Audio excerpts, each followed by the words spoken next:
Praise lord, హల్లెలూయా. దేవుని నామానికి స్తోత్రాలు. మీ అందరికీ నా వందనాలు తెలియజేస్తాను. ఈ దినం కొరకు దేవుడు సిద్ధపరిచినటువంటి మాటలు. ప్రియ సహోదరి సహోదరుడా, నీ యొక్క ప్రార్థన దేవుని మందిరంలో సహవాసులతోటి సమూహముతోటి మాత్రమే ప్రార్థించేటువంటి ప్రార్థనగా ఉంటుందా? అయితే ఈ మాటలు దేవుడు నీ కొరికే మాట్లాడుతున్నారు. నీవు ప్రార్థన చేయనప్పుడు నీ గదిలోనికి వెళ్ళి తలుపు వేసి రహస్యమందున నీ తండ్రికి ప్రార్థన చేయము. అప్పుడు రహస్యమందు చూచు నీ తండ్రి నీకు ప్రతిఫలం ఇచ్చును. ఈ మాటలు వింటున్నటువంటి ప్రియనేస్తమా, అవును, దేవాది దేవుడు ఈ దినము మాట్లాడుతున్నారు మనతోటి. సహవాసముతోటి ప్రార్థన, దేవుని మందిరంలో ప్రార్థన మాత్రమే కాదు, కానీ మన జీవితాల్లో దేవాది దేవునితోటి ఏకాంత ప్రార్థన అనుభవాన్ని మనం కలిగి ఉండాలని దేవాది దేవుడు తెలియజేస్తున్నాడు. ఎలీషా యొక్క శిష్యుడు మరణించినప్పుడు ఆ శిష్యుని యొక్క భార్య ఎలీషా యొద్దకి అప్పుల వారు నన్ను వేధిస్తున్నారని ఎలీషా యొద్దకు వచ్చినప్పుడు ఎలీషా తెలియజేస్తున్నాడు, నువ్వు నీ యొక్క ఇరుగు పొరుగు వారి యొద్ద ఉన్నటువంటి కుండలన్నిటినీ అరువు తెచ్చుకొని నీ ఇంటి నిండా వాటిని ఉంచి నీవు తలుపు వేసి పరలోకమందున్నటువంటి తండ్రికి నీవు ప్రార్థన చేయమని తెలియజేస్తున్నప్పుడు వారి యొద్ద ఉన్నటువంటి నూనె కొంచెమైనప్పటికీ కూడాను వారు ప్రార్థన చేసి ఆ కుండలలో నూనె నింపుతున్నప్పుడు సమృద్ధిగా ఆ యొక్క కుండలన్నీ కూడా నింపబడి వారికి కలిగినటువంటి ప్రతికూల పరిస్థితుల నుండి దేవుడు విడుదల కలిగించి సమృద్ధిని దయచేశాడు. అదే రీతిగా యేసుక్రీస్తు వారు ఆయన అనేక సార్లు పగలంతా ఆయన పరిచర్య జరిగించినప్పటికీ రాత్రికాల సమయంలో ఏకాంతముగా తండ్రితోటి ప్రార్థన చేయు నిమిత్తము కొండ మీదకి వెళ్ళిపోయేవారు.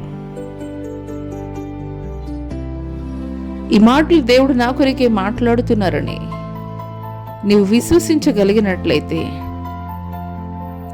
ఏకాంత ప్రార్థన అనుభవం మన జీవితాల్లో మరణిశ్చయముగా కలిగి ఉండాలని దేవుడు తెలియజేస్తున్నాడు. నీవు గదిలో రహస్యముగా పరలోకపు తండ్రి చూచినట్లు నీవు ప్రార్థన చేసినప్పుడు నీ పరలోకపు తండ్రి నీకు ప్రార్థన ఆలకించి మరణిశ్చయముగా ప్రతిఫలాన్ని దయచేయబోతున్నాడు. అయితే ఇప్పుడే మోకరించు.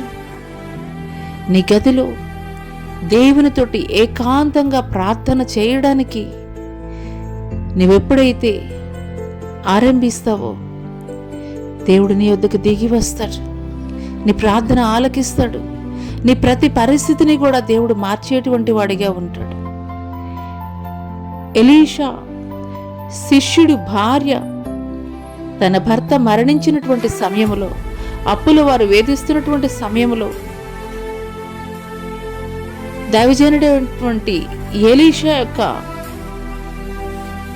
సూచన మేరకు ఏ రీతిగా ఖాళీ కుండల్ని అరువు తెచ్చుకొని తన యొద్ద ఉన్నటువంటి కొంచెం నూనెని ప్రార్థించి ఆమె నింపుతున్నటువంటి సమయంలో ఆమె యొద్ద ఉన్నటువంటి సమస్త కుండలు కూడాను నూనెతోటి నింపబడి వారి యొక్క ప్రతి పరిస్థితులు కూడా మార్చబడినాయి. పరిశుద్ధాత్ముడు స్వయముగా నీ జీవితాల్లో కార్యాలు జరిగించబోతున్నాడు. ఆయన అభిషేకముతోటి నిన్ను నింపబోతున్నాడు.